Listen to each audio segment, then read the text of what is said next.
when you're a game warden, you relatively know, I mean, even fishing related too, most of them probably have a gun on them.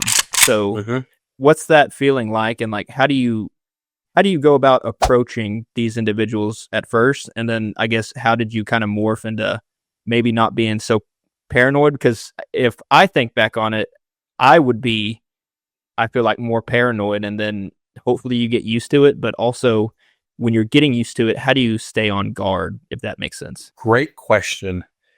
And I think we, as game wardens, interpret body language much better than your average police officer because we have to. So, like you said, most people that we approach have a firearm. So we become comfortable with that. I used to check hunters with my friend who was the chief of police. And one day he got in, he goes, I don't know how you do it, Wayne. I'm like, what do you mean?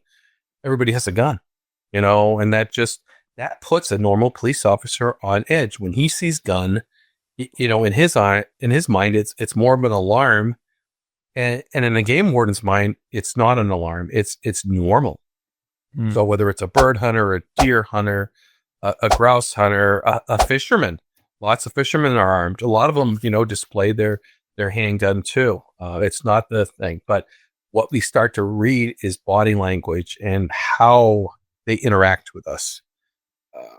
I've told this story before. I almost pulled this trigger on a guy, and and I used to pride myself, and a lot of wardens pride on their stealth. And he had a big car, and his trunk was open, and I had pulled down the road. So, my cruiser wasn't even there, and I'd walked up the edge of the road, and I got in, and I got right beside him, and I said, hey, what are you doing? Because he had a couple gas cans in the back, and he was just moving things around. And he just turns at me, and he spins, and he runs, he opens up, and I'm yelling at him, stop, stop, stop.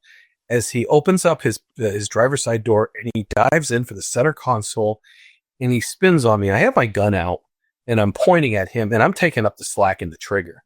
And all I'm waiting for is to see that handgun in his hand before I open up on him. And as he spins in the seat and kind of forces something out me, just like he would a gun. And it's a wallet.